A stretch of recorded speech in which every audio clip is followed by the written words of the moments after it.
Assalamualaikum warahmatullahi wabarakatuh di rumah. Mudah-mudahan kalian senantiasa sehat dan tetap semangat walaupun saat ini kita masih belajar dari rumah masing-masing. Baik anak-anak, kita akan melanjutkan pembelajaran perkalian. Nah, silakan coba kalian buka di buku paket halaman 103. Sudah dapat? Oke. Silakan buka di halaman 103. Ayo kita baca sama-sama. Udin memiliki hewan peliharaan. Hewan peliharaan Udin adalah 2 ekor ayam betina dan 2 ekor ayam jantan. Nih, bisa kita lihat di gambar ya. Kedua ayam betina peliharaan Udin bertelur dan masing-masing ayam betina itu bertelur 10 butir. Setelah 21 hari, telur ayam Udin menetas dan menjadi anak ayam. Nah, kemudian Udin menyimpan anak ayamnya pada 2 kandang yang berbeda. Seperti yang kita lihat di gambar, ada 2 kandang yang berbeda. 1 kandang untuk 1 ekor ayam betina beserta anak-anaknya dan 1 lagi untuk ayam yang lainnya. Nah, pertanyaannya adalah berapa sih banyak anak ayam Udin semuanya? Nah, ini adalah soal yang sangat sederhana sekali. Kalian pasti bisa menjawabnya. Cara yang pertama, ini sangat mudah karena tadi dikatakan Udin memiliki 2 ekor ayam betina. Masing-masing ayam betina memiliki anak ayam sebanyak 10 ekor. Nah, jadi kita tinggal tambahkan di kandang yang pertama dengan kandang yang kedua. Kandang yang pertama berisi 10 ekor anak ayam dan kandang yang kedua berisi 10 ekor anak ayam juga. Nah, kita tinggal tambahkan 10 ditambah 10 hasilnya 20. Jadi kalau semua anak ayam ini dikumpulkan dalam 1 kandang, maka jumlahnya menjadi 20 ekor anak ayam. Nah, ini cara yang pertama yaitu dengan penjumlahan. Sedangkan cara yang kedua ini kita bisa menuliskan dalam bentuk perkalian. Karena ada dua buah kandang dan masing-masing kandang ada 10 ekor anak ayam, maka kita bisa menuliskan bentuk perkalian dengan sederhana, yaitu 2 dikalikan 10. Jadi 10 ekor anak ayam masing-masing kandang dikalikan 2. Hasilnya adalah 20 ekor anak ayam. Nah, bisa kita lihat jawabannya antara menggunakan teknik penjumlahan dengan teknik perkalian itu hasilnya sama. Nah, dari sini bisa kita lihat bahwa perkalian itu adalah penjumlahan berulang dengan bilangan yang sama. Nah, sekali lagi kita coba ulang bersama-sama apa sih yang dimaksud dengan perkalian. Nah, bisa kalian baca di sini. Perkalian itu adalah penjumlahan berulang dengan bilangan yang sama. Ya, mudah-mudahan sampai di sini bisa difahami ya. Jadi perkalian itu adalah penjumlahan berulang dengan bilangan yang sama. Seperti yang tadi 10 ditambah 10 sama dengan 20. Nah, sekarang mari kita berlatih bersama-sama untuk soal yang kedua. Jika Udin memiliki 3 buah kandang yang berisi masing-masing 12 ekor ayam, pertanyaannya adalah berapa jumlah ayam yang dimiliki oleh Udin dari 3 buah kandang. Nah, cara yang pertama itu bisa kita tuliskan. Cara pertama yaitu dengan penjumlahan. Karena ada 3 buah kandang dan setiap kandang itu memiliki 12 ekor ayam, berarti kita tinggal menjumlahkan 12 ditambah 12 ditambah 12. Hasilnya adalah 12 tambah 12 24. 24 ditambah dengan 12 hasilnya 36. Ini cara pertama. Cara yang kedua, kita bisa mengalihkan langsung, yaitu 3 dikalikan 12 dengan menuliskan perkalian, bentuk perkaliannya. Kita kalikan 12 dikalikan 3. 3 kali 2 sama dengan 6. 3 dikali 1 sama dengan 36. Sama dengan hasilnya dengan penjumlahan. Nah, kemudian ini cara yang kedua. Cara yang ketiga, kita bisa menjabarkan 12 ini. 12 itu kalau kita jabarkan sama dengan 10 ditambah 2. Jadi 10 ditambah 2 sama dengan 12. Nah, masing-masing dari bilangan ini kita kalikan dengan 3. Berarti 10 dikali 3 hasilnya 30. Kemudian yang ini 2 dikalikan 3 sama dengan 6. Jika kita jumlahkan hasilnya 0 tambah 6, 6, 3-nya turun. Hasilnya adalah 36. Nah, sama bukan? Jadi kita bisa menggunakan cara yang pertama, yaitu dengan penambahan ataupun penjumlahan berulang dari bilangan yang sama. Kemudian cara yang kedua, kita bisa langsung mengalihkan dengan bentuk perkalian 3 kali 12. Dan cara yang ketiga, kita bisa menjabarkan angka 12-nya dengan bentuk penjumlahan, yaitu 12 itu didapat dari 10 ditambah 2.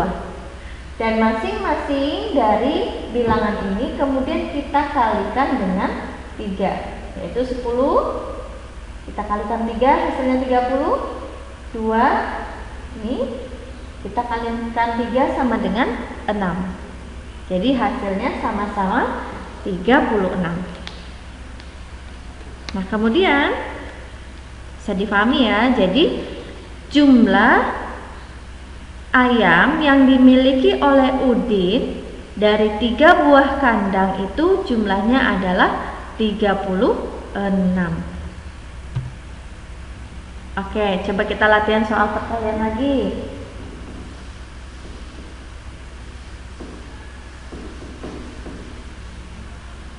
Sekarang pertanyaannya adalah, berapakah jumlah ayam Udin jika dia memiliki 4 buah kandang dan masing-masing kandang itu berisi 15 ekor ayam? Jadi berapa jumlah ayam Udin dari 4 kandang? 4 kandang dan setiap kandang itu ada 15 ekor. Nah, kita bisa menggunakan cara yang pertama. Cara pertama yaitu dengan teknik penjumlahan.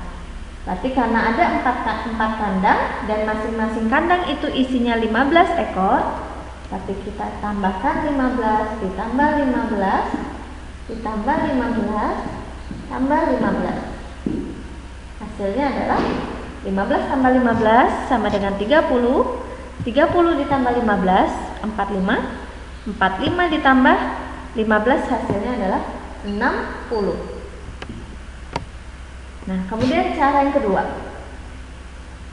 Cara yang kedua, kita tinggal mengalihkan.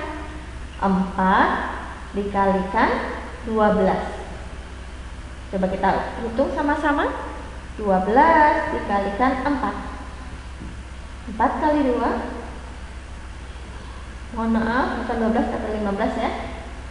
15, 4 kali 5 20, tahan 2, 4 kali 1 4 tambah 2 6. Jadi 4 dikali 15 sama dengan 60. Sama ya.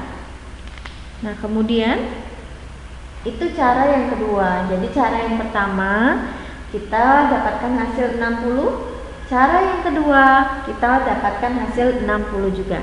Nah, sekarang coba kita menggunakan cara yang ketiga, yaitu dengan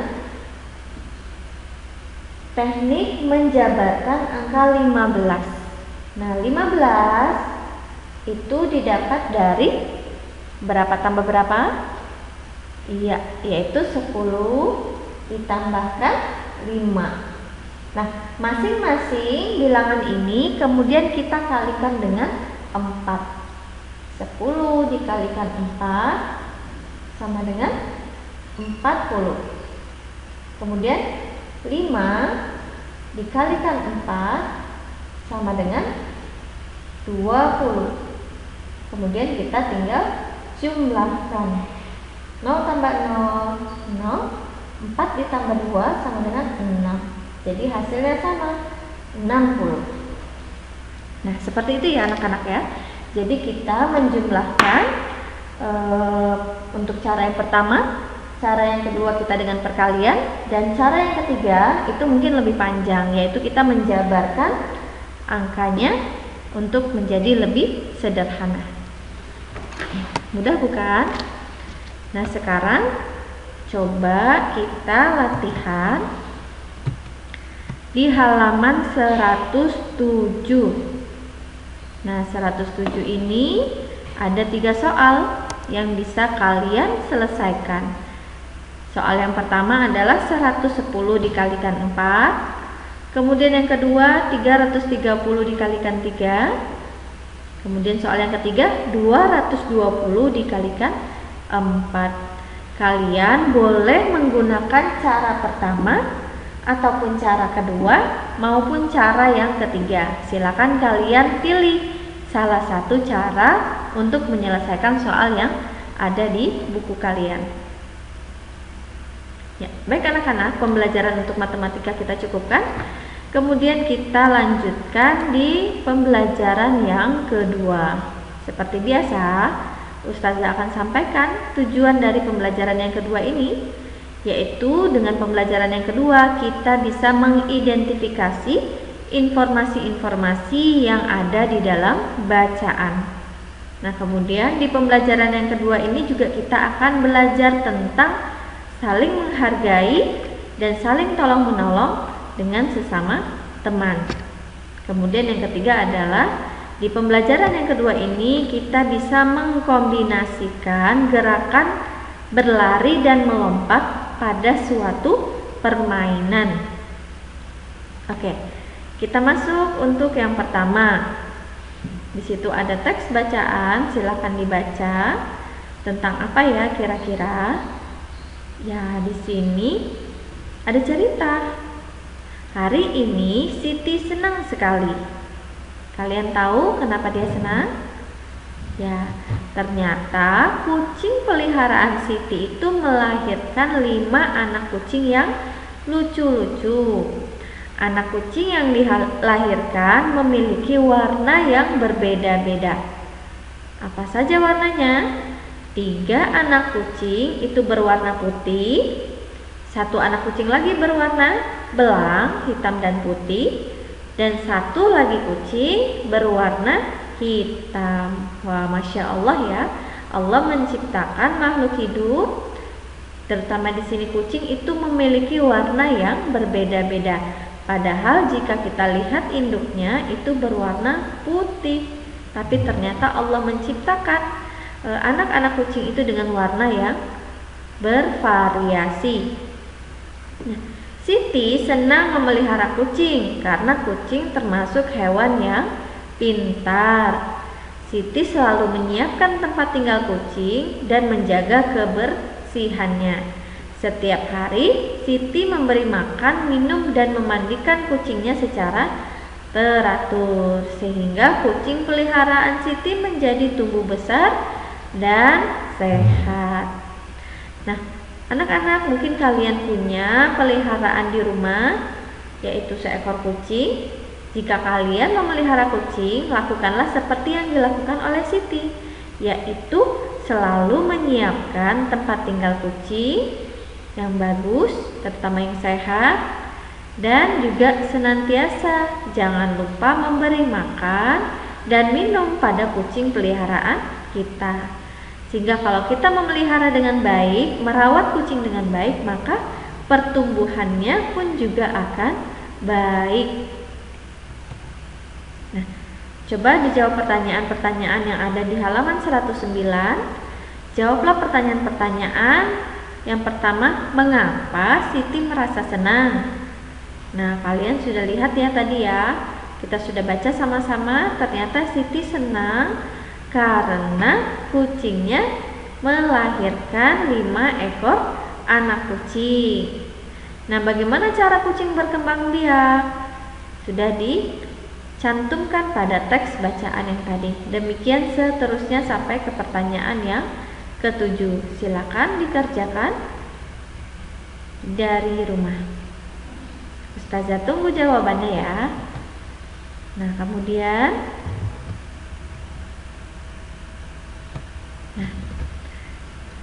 pada halaman 112 kita lihat ada gambar kuda. Ada berapa ekor kuda di sini? Ada 1, 2, 3, 4, 5, 6, 7 dan 8. Jadi ada 8 ekor kuda. Kira-kira kuda ini memiliki ciri yang sama atau tidak dengan kucing? Ya, ternyata kuda dan kucing itu memiliki ciri-ciri yang sama. Apa saja sih persamaan dari mereka? Ya, ternyata mereka itu, yaitu kuda dan kucing itu memiliki kesamaan dari cara berkembang biak. Nah, kalau kucing berkembang biak dengan melahirkan, ternyata kuda juga sama, yaitu berkembang biak dengan cara melahirkan. Nah, kemudian dari sisi fisik, yaitu kulit. Coba perhatikan kulit kuda dan kulit kucing. Ternyata mereka juga sama-sama ditumbuhi rambut-rambut halus. Anak kuda mengalami pertumbuhan sehingga menjadi kuda dewasa. Demikian juga kucing. Anak kucing mengalami pertumbuhan dan bisa menjadi menjadi kucing yang dewasa. Demikian juga kuda memiliki badan dan tenaga yang sangat kuat. Kemampuan kuda dalam berlari pun sangat baik. Nah, dari kutipan teks di sini, coba tentukan di mana sih ide pokok pada bacaan tersebut. Ya, ide pokoknya itu ada di awal paragraf, yaitu kuda memiliki ciri-ciri yang sama dengan kucing. Jadi ini adalah ide pokoknya. Sedangkan kalimat-kalimat selanjutnya itu adalah ide penjelasnya.